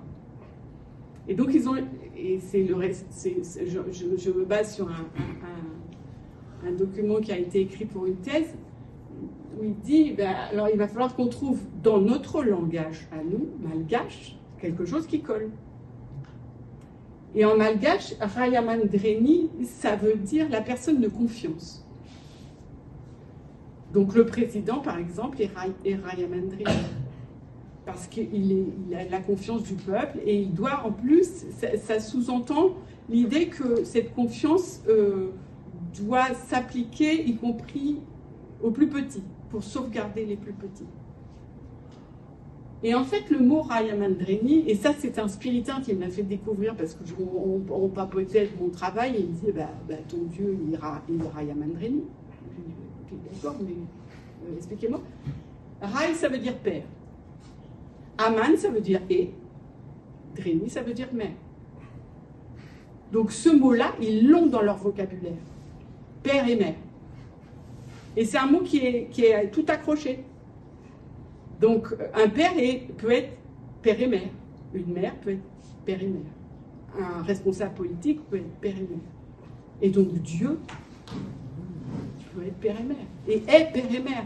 Et cette image de Rayamandreni, ça véhicule une image de Dieu qui est plus proche de celle que nous, on a dans notre langage, que de celle qu'ils pouvaient comprendre quand on leur disait un Dieu créateur, parce que pour eux, ils en avaient des dieux créateurs avant, mais ils étaient forcément violents.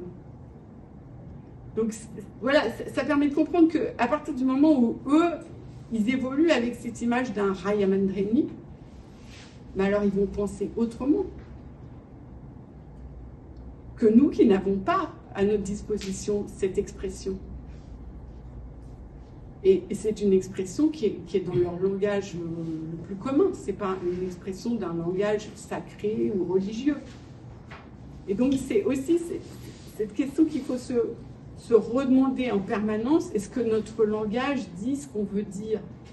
Est-ce qu'on ne doit pas réfléchir, repenser, retraduire constamment pour arriver à dire, avec des mots du XXIe siècle, des choses où les mots se sont affadis, par exemple.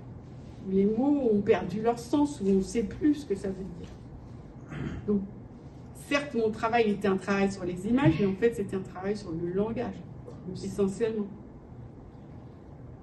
Voilà. Je ne sais pas si vous avez des questions, si vous voulez aller plus loin. Moi, je voulais dire quelque chose. Ça ne me choque pas. Je suis un peu contente parce que je suis une femme que Dieu puisse le dire aussi au féminin. Mais il me semble que c'est un peu inévitable, naturel et bien que l'homme traduise avec des notions qui sont de sa vie, de son expérience de vie, quoi. Hein, ouais. L'image du père, de la mère, de l'enfant, tout ça, c'est des choses que tous les hommes vivent. Voilà. Oui, oui, oui. Alors qu'on ne sait pas comment nommer Dieu, heureusement. Et on lui donne un peu toutes ces images-là, parce que ça correspond à notre vie, à des aspects de notre vie qui sont importants, comme la paternité, ou la maternité, ou la force, ou la tendresse. Voilà, moi ça ne me semble pas la révélation. Ça dit simplement quelque chose de plus juste au niveau de Dieu. On tâtonne, on essaie de le dire autrement. Oui, je suis d'accord avec toi. Mais quand dans la croix, il y a un mois, il y a un brave professeur de la faculté du Latran qui t'explique que Dieu se conjugue qu'au masculin. Ben, ça l'arrange, peut-être, c'est tout. Oh. Ouais, mais c'est pas vrai. C'est pas que vrai. C'est pas complètement faux, mais c'est pas que vrai. Tu pourrais nous rappeler le premier verset du Cantique des Cantiques? Ah. Alors moi je connais que la Vulgate, si les mamelles sont meilleures que le vin. Et alors attends, je vais te le trouver en... Alors déjà le Cantique, il y a un certain nombre d'exégètes qui pensent que c'est peut-être un livre qui a été écrit par une femme. Voilà. Et la Tote, tes caresses sont meilleures que le vin. Ah voilà, c'est ça, c'est des caresses. Parce que moi, j'avais jamais entendu le mot mamelle. Non, parce que c'est la Vulgate. Et la Vulgate, elle n'a pas été retenue à bien des égards. Et en particulier, ce verset-là, évidemment, n'a pas été retenu. Ah, c'est ça le vitrail dont je parlais. Oui, c'est le fameux vitrail dont je parlais, qui est le vitrail du jugement dernier à la cathédrale Saint-Julien-du-Mont.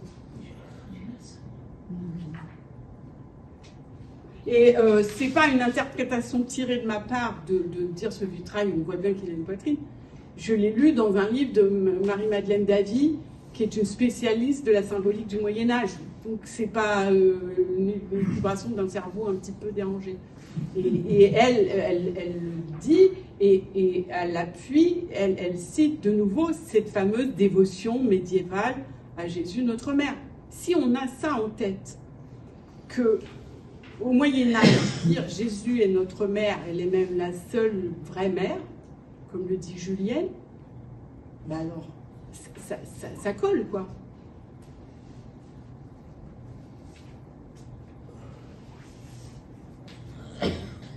J'ai beaucoup aimé ton passage sur effectivement sur le nom de Dieu en hébreu. Je pense qu'il y a beaucoup de choses, effectivement, qu'il faudrait dire avant sur la manière dont les Juifs ont vu la chose. Il y a un très beau livre de Athias qui raconte Moïse féminin. Hein. Oui, oui, donc, oui. Ça c'est quand même quelque chose qui existe bien avant tout ça. Et alors, le plus important, à mon avis, c'est de poser la question du retour à quelque chose de plus fondamental anthropologique. C'est-à-dire, qu'est-ce qu'il y a eu avant et en quoi ça est aussi le résultat d'un combat, d'une sorte de conversion et qui se passe au néolithique quand on passe des divinités féminines aux divinités masculines. Et qui est vraiment une rupture totale. Enfin, alors on ne peut rien en dire, il n'y a pas de texte, il n'y a pas de truc, mais on n'a que des artefacts et des trucs, et qui est quand même sous-jacent à tout cela, c'est-à-dire le passage d'un dieu mère, la Pachamama, la terre qui nous produit, un passage à un dieu mâle, effectivement violent, associé au taureau, etc. Et ainsi de suite. Donc, comment tout ça a une liaison quand même. Oui. Moi, je n'ai pas pu, vous vous doutez bien, alors j'avais le droit à 125 pages, ou à peu près, pour mon mémoire. Donc il a bien fallu que je me lis. Mais on voit bien qu'en fait, je n'ai fait que baliser certains endroits où il y avait des gisements de choses. Mais d'abord, c'est pas du tout exhaustif. Et en plus de ça, il y a des tas d'endroits où la première chose à faire, ce serait d'y retourner. Et retourner, lire Zindel, retourner, voir les images. Je n'ai pas du tout évoqué la question de la sagesse, qui pour beaucoup est personnalisée par une femme. Donc il y a des pans entiers que j'ai été obligée de laisser parce que je ne pouvais pas aller faire plus que ça. Les noms, ça c'est après le mémoire, parce que depuis, il y a encore des choses. Ça, ces images-là, je les ai trouvées après le mémoire. Parce qu'il y a encore, en plus il y a des gens qui m'envoient des trucs, mais parce qu'il y a un moment où il faut dire stop. J'ai un nombre d'objets là dans mon cabinet de curiosité et il faut que je fasse avec. Mais depuis, il s'est passé 1 an et demi. Depuis 1 an et demi, je continue à alimenter ça parce que de toute façon, j'arrive pas à faire autrement. Et qu'il y a encore des fils qui peuvent être tirés, qu'il y a encore des choses qui peuvent venir compléter cette espèce de compréhension qui décale un peu, qui permettent d'aller un peu au-delà de ce qu'on a en tête habituellement quand on parle de langage sur Dieu. Oui, non, mais la question fondamentale, c'est l'image. Si l'homme est l'image de Dieu ou si Dieu est l'image de l'homme. Et c'est vraiment un point critique. C'est-à-dire, au contraire, on peut admettre que Dieu soit père et mère, mais un homme ne peut pas être père, mère, une femme ne peut pas être mère. C'est quelque chose de... comment Dieu, comme inatteignable, indicible, au-delà mais ce que nous vivons anthropologiquement n'est pas cela. Enfin, tu vois ce que je veux dire. Oui. On est dans une espèce de pari impossible parce que nous avons parlé de Dieu, nous avons un langage pauvre et tous, ils disent, on ne peut que balbutier.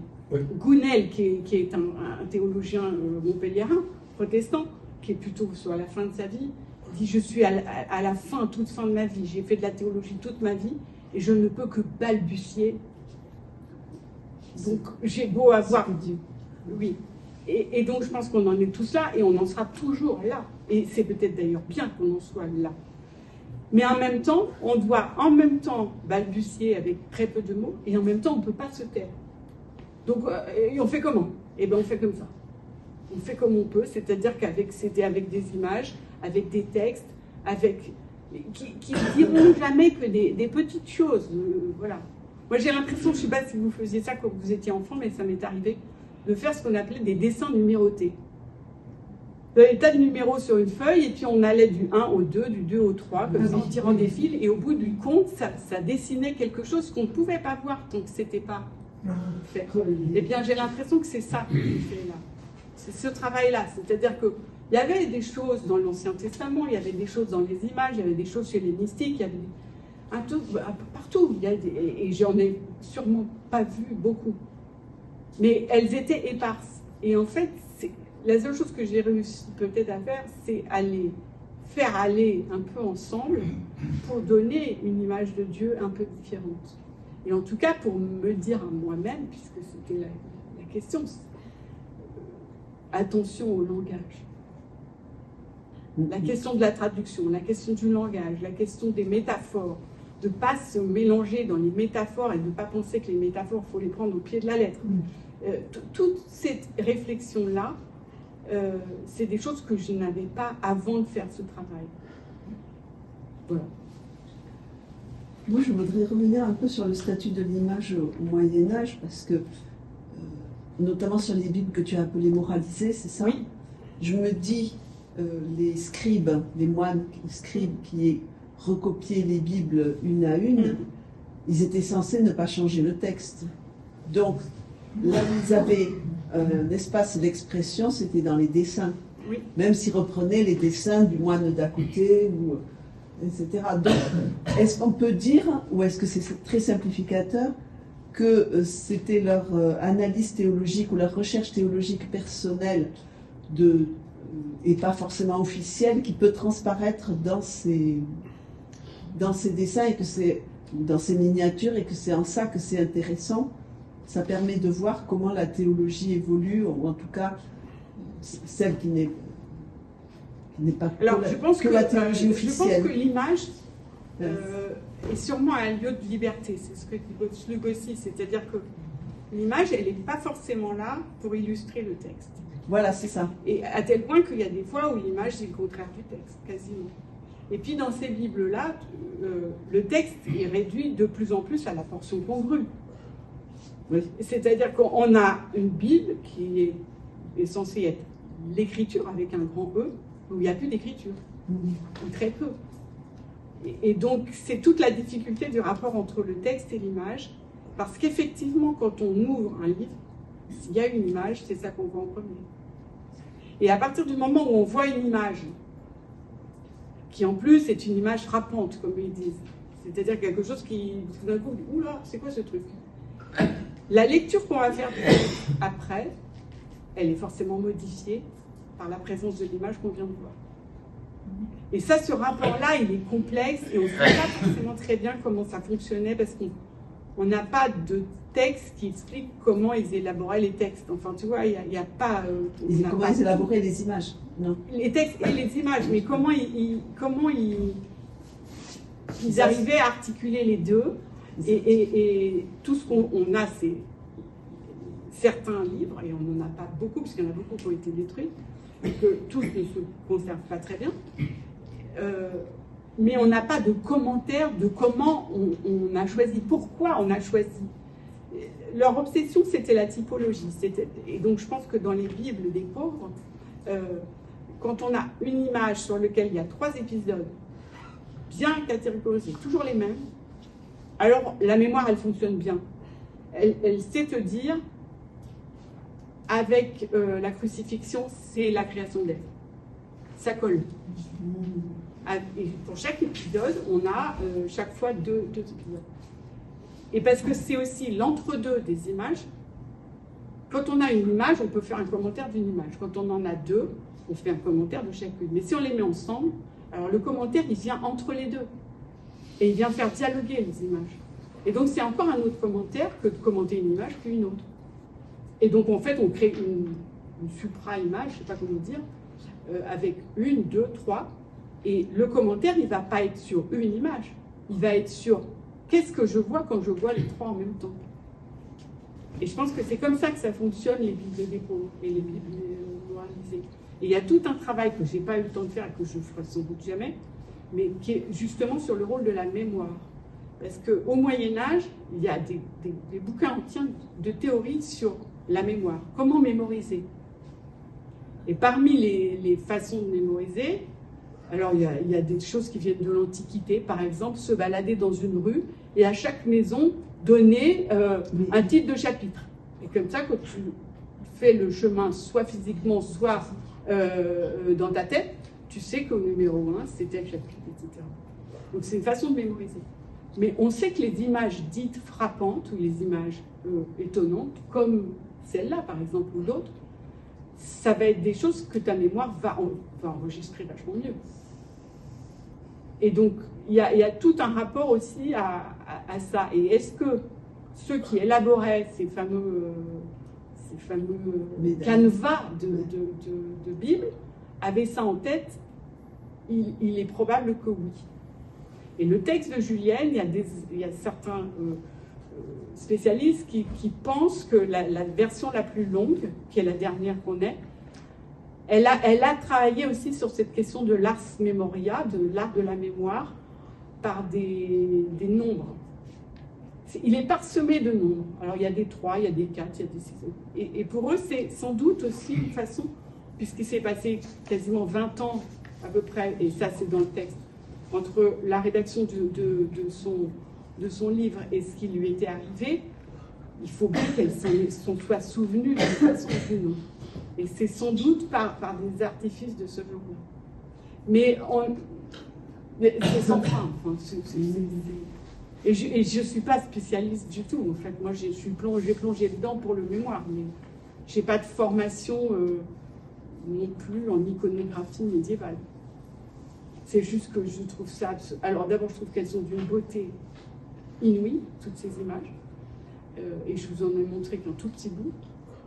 Et d'une audace plutôt intéressante, parce que je mets au défi n'importe quel plasticien actuel d'oser faire ça. D'abord, il va se faire huer, il va se faire dézinguer, mais moi j'ai essayé de dessiner un Christ en croix qui accouchait. Je vous promets qu'il faut passer pas mal de blocages, parce que ça ne vient pas naturellement. On est quand même un peu à côté de ce à quoi on a été, dans quoi on a baigné et formaté, quoi. Donc, et on a l'impression que pour eux, c'était pas si difficile. Voilà. Oui.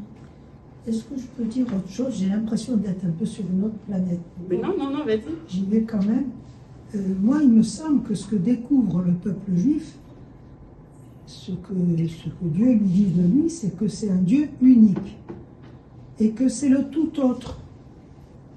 Donc, pour se le représenter, c'est compliqué s'il est tout autre. Et même pour y penser, pour rentrer en relation avec lui. Bon, alors sur Oral et Pâquerette, hein. Maintenant, c'est la mode, par exemple, de faire des méditations de pleine conscience. Hein? Bon. Et moi, j'ai assisté à des séances, j'ai essayé d'y participer sans trop y arriver.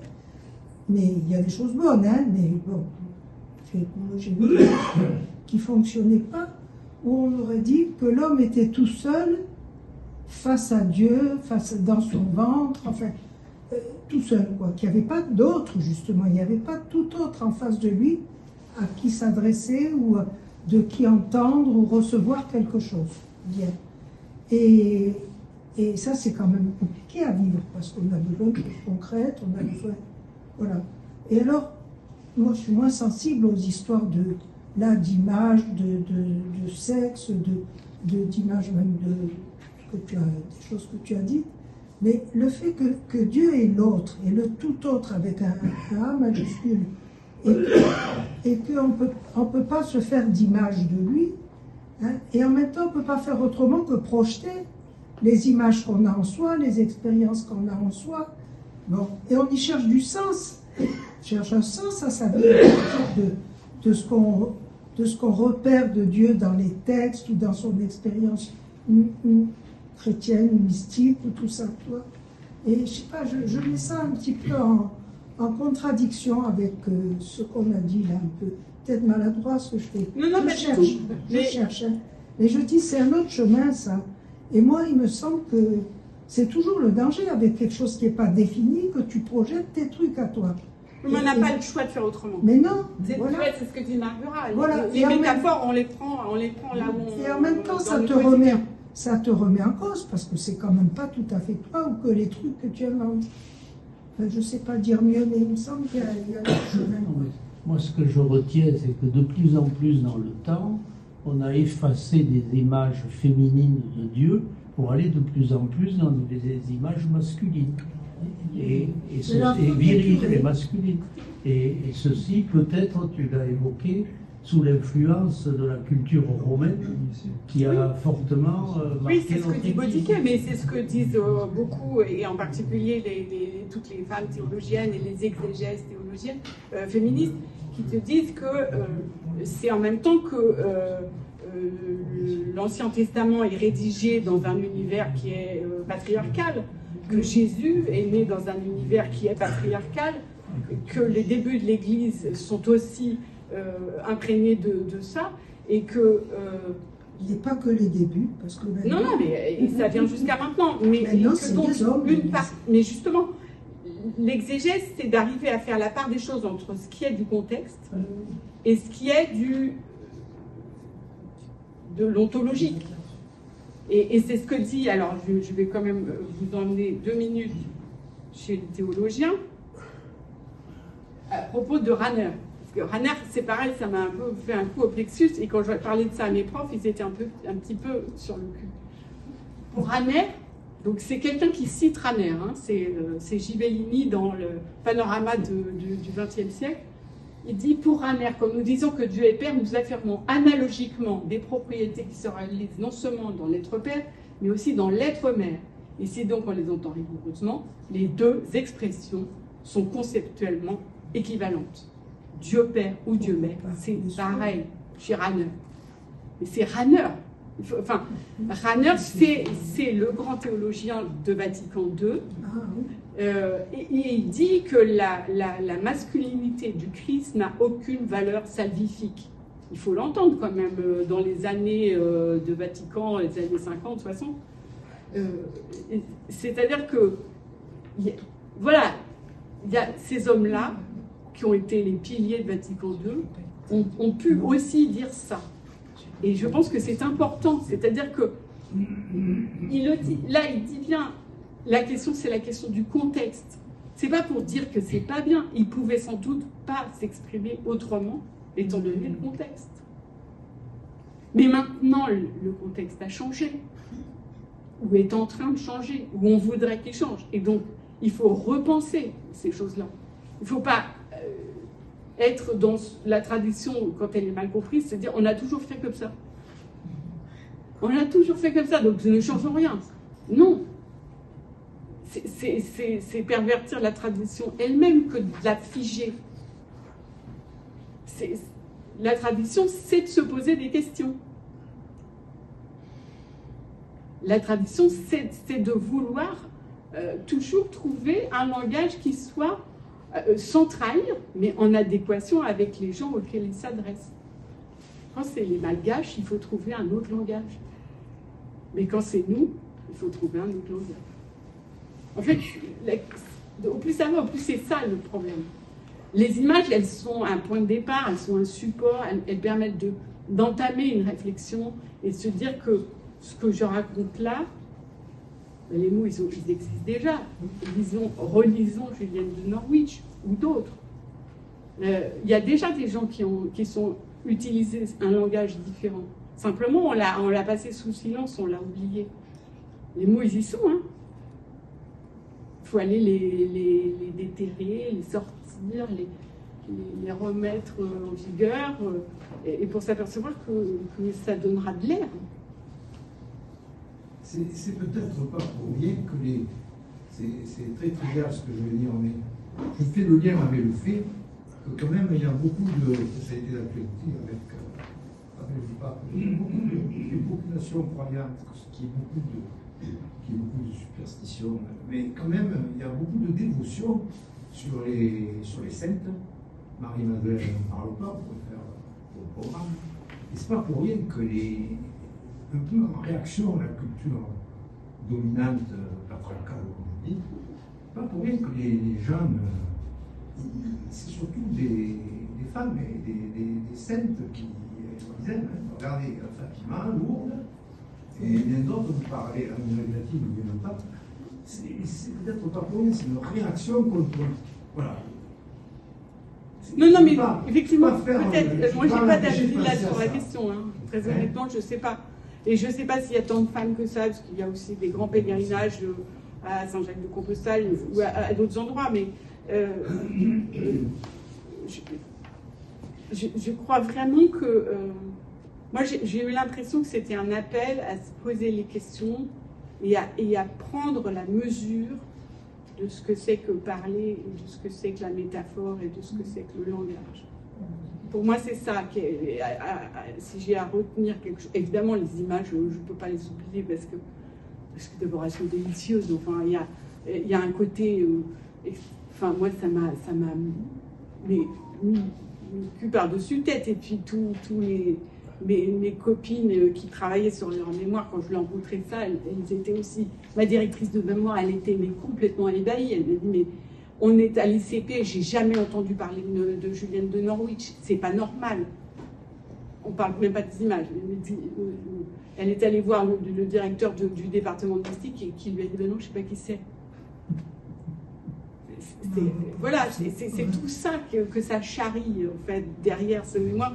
C'est cette idée que, décidément, il y a des lourdeurs, décidément, il y a des trucs qui et puis, problématique, c'est toujours un peu dans le même sens. Si c'était pas si caricatural, oui. Oui. Je voudrais dire ce que j'en pense aussi. Je pense que les artistes, au long des 20 siècles, du 21e siècle, que l'on vient de passer, ont eu, en fonction de leur sensibilité, en fonction de leur culture, de leur environnement, à traduire Dieu, ce que Jean exprimait de manière claire, noir sur blanc. Dieu est amour. Et ça, pour l'exprimer, c'est pas facile dans un dessin. Et donc, à un moment, on a considéré que c'était l'acte d'allaiter qui était l'acte d'amour, et puis à un autre moment, on a considéré différentes autres choses, que c'était la blessure du Christ. Et je pense que tout ça revient finalement à décrire ce que Jean affirme. D'ailleurs, vous pouvez lire tous, dans le premier épître de Jean, 4, 16, Dieu est amour. Celui qui pratique l'amour est investi de Dieu. Et Dieu est en lui. On revient à peu près à la même discussion que au moment du commentaire de tout à l'heure. C'est la même chose. Et Dieu, l'amour, n'a pas de sexe. Il n'est pas genré. On peut pas lui attribuer un sexe, c'est ce qu'on appelle en grec l'agapé. L'agapé, c'est bien défini par l'agapé. Ce qui est encore mieux textuellement que n'ont jamais pu le faire les artistes. Oui, mais tout ça est... Enfin, je vous ai rendu compte de ce qu'avait été mon parcours. Il n'est pas du tout exhaustif. Et évidemment, il est de parti pris. Parce qu'il y a une phrase que j'aime beaucoup de Beauchamp qui dit « Mon récit m'avoue ». Oui, mon récit m'avoue. M'avoue. Et donc, je ne peux pas dire autre chose. C'est-à-dire que tout d'un coup, parce que je vous ai raconté ça, ben, vous savez un peu qui je suis. Et vous savez que ce parcours-là, je pense qu'Alice Tage est la seule à pouvoir le faire parce qu'il fallait que je sois moi pour faire ce parcours-là. Les autres ont fait d'autres parcours. Et donc, ce récit m'avoue. Il est ma contingence sous forme de désir, dit Beauchamp. Donc, et en même temps, il me fallait faire un travail universitaire, c'est-à-dire qu'il fallait que j'ai beaucoup de notes de bas de page pour expliquer pourquoi j'osais dire une chose plutôt qu'une autre, et parce que c'est monsieur machin qui l'avait dit, d'une part, et d'autre part, j'avais un cadre qui était un nombre de pages, etc. Donc, il a bien fallu que je fasse des coupes sombres dans les corpus, qu'ils soient textuels ou iconographique, et que je fasse quelque chose qui tienne dans un temps et un lieu. Mais évidemment, repartons sur une des boîtes du calendrier de l'Avent. Je pense qu'il y a encore 1000 choses. C'est juste, c'est une espèce de mouvement. C'est de se dire qu'il y a moyen, d'abord, de faire quelque chose que j'ai trouvé très amusant. Il faut aussi être clair. C'est que je ne m'attendais absolument pas à ce que M. Congar m'explique que l'Esprit Saint était féminin. Moi, Congar, je le voyais plutôt comme un dominicain pas très drôle. Et là, tout d'un coup, quand on lit ce qu'il dit, on est touché. Et les images sont pour moi, d'une beauté inouïe. Et je ne connaissais pas du tout ce registre d'images. Ce sont que des images, en plus, qui ont à voir avec du religieux. C'est des images de Bible, de psautiers, de recueils de prières. C'est pas des tableaux, au sens où c'est pas des tableaux qui sont déconnectés du texte de la Bible, du texte d'un récit hagiographique, etc. Elles sont dans un corpus très particulier, à part Baudiquet, évidemment. Mais Baudiquet, c'est pas pour l'image, en fait, même si l'image, je la trouve belle. C'est le discours qu'en fait Baudiquet que je trouve intéressant. Il aurait pu faire un même discours sur un autre tableau, un autre enfant prodigue, ou je sais pas quoi. C'est l'idée qu'il affirme que l'image lui fait comprendre ce que la théologie ne lui a pas fait comprendre. Et ça, pour notre département sur la théologie des arts, honnêtement, on peut le mettre au fronton.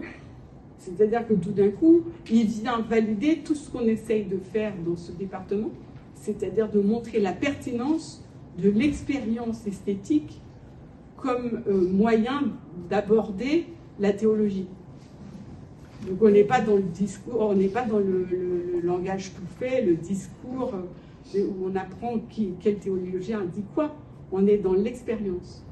Et Baudiquet fait une expérience, et il la raconte d'ailleurs. Il dit qu'il est allé à Saint-Pétersbourg pour voir le tableau, parce qu'il le connaissait en reproduction, et que tout d'un coup, il arrive dans cette salle, et là, ça lui pète à la figure. Et c'est ça que je trouve intéressant, c'est que on a tous, potentiellement, ou peut-être certains l'ont déjà fait, cette expérience avec un texte, un tableau ou quoi, qui tout d'un coup vous impacte et vous permettent de comprendre quelque chose qu'avant vous ne pouviez pas comprendre. Et c'est ce qui m'est arrivé. Voilà.